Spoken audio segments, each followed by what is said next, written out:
नमस्कार दोस्तों, काव्या ढाकल हरियाणवी संस्कृति पर आपका स्वागत है। आज मैं आपके लिए एक और प्यारी कहानी लेकर आई हूँ जिसका शीर्षक है जो पाप गंगा में धोए जाते हैं आखिर में वे कहाँ जाते हैं। तो चलिए शुरू करते हैं आज की कहानी।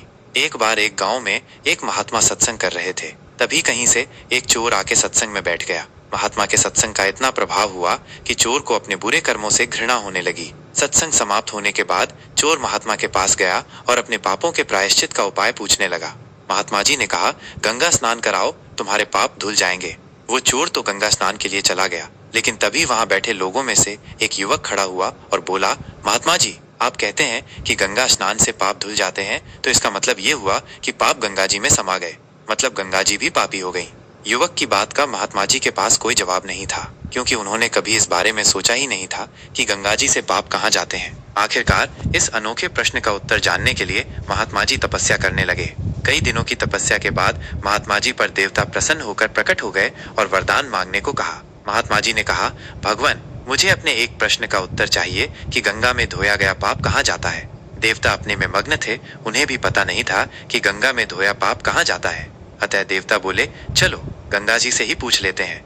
और दोनों गंगा जी के पास पहुंचे। महात्मा जी ने गंगा जी से प्रश्न किया, हे शीतल और परम पवित्र जल की अधिपति माँ गंगे, कृपा करके हमें बताओ कि अनगिनत लोग आप में जो पाप धोते हैं उनसे क्या आप भी पापी होती हो। गंगा जी ने प्रसन्नता से कहा, भला मैं क्यों पापी हुई, मैं तो अपना सारा जल पापों सहित समुद्र को समर्पित कर देती हूँ। उसके बाद उन पापों का समुद्र देवता क्या करते हैं, ये उन्हीं से पूछो। देवता महात्मा को लेकर समुद्र के पास गए और बोले, हे जल सिंधु, माँ गंगे, अपने संपूर्ण जल के साथ जो पाप आपको अर्पित देती हैं उनसे क्या आप पापी होते हैं। सागर ने कहा, मैं तो अपना संपूर्ण जल सूर्य के ताप से भाप बनाकर बादलों में परिवर्तित कर देता हूँ, इसलिए भला मैं क्यों पापी हुआ। अब देवता महात्मा जी को बादलों के पास ले गए और महात्मा जी ने बादलों के सामने भी अपना प्रश्न दोहराया, हे मेघा, समुद्र जो पापों सहित जल को भाप बनाकर बादलों में परिवर्तित कर देते हैं, तो क्या उन पापों से बादल पापी होते हैं। बादल बोले, भाई, हम क्यों पापी हुए, हम तो सारा जल यथा ऋतु पृथ्वी पर भेज देते हैं। यह प्रश्न पृथ्वी से करो कि वह पापों का क्या करती है। अब देवता महात्मा जी को पृथ्वी के पास ले गए और बोले, हे जगत को धारण करने वाली माँ धरती, बादल जल की बूंदों के साथ पापों की जो वर्षा करते हैं वो पाप आप में समा जाते हैं, तो क्या उनसे आप पापी होती हैं। पृथ्वी बोली, मैं क्यों पापी हुई, मैं उन पापों को मिट्टी के माध्यम से अन्न में भेज देती हूँ। अब ये बात तो आप अन्न से पूछो कि वो उन पापों का क्या करता है। अब दोनों अन्न देवता के पास गए और बोले, हे अन्न देवता, पृथ्वी सारे पाप आपको भेजती है, तो क्या आप पापी हुए।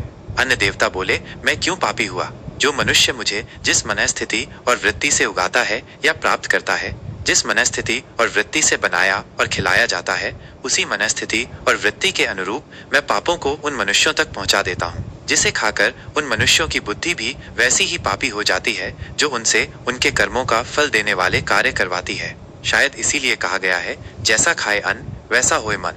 यह कहानी कितनी सच है यह महत्वपूर्ण नहीं है, बल्कि इससे एक बड़े महत्वपूर्ण सत्य को उद्घाटित किया गया है। पाप कर्मों को गंगा जी में धोने का मतलब है मन को पाप कर्मों से मुक्त करना। यदि मन में पाप और अपवित्रता है तो गंगा जी में धोया पाप अन्न के माध्यम से फिर से हमें ही मिलने वाला है, क्योंकि अन्न को जिस वृत्ति से कमाया और बनाया जाता है उससे वैसे ही संस्कार बनते हैं। दोस्तों, कहानी कैसी लगी कमेंट करके जरूर बताना। वीडियो को लाइक और चैनल को सब्सक्राइब जरूर करना और ऐसे ही इंटरेस्टिंग वीडियो व कहानियां सुनने के लिए हमारे चैनल को सब्सक्राइब जरूर करना। वीडियो को लास्ट तक देखने के लिए बहुत बहुत धन्यवाद।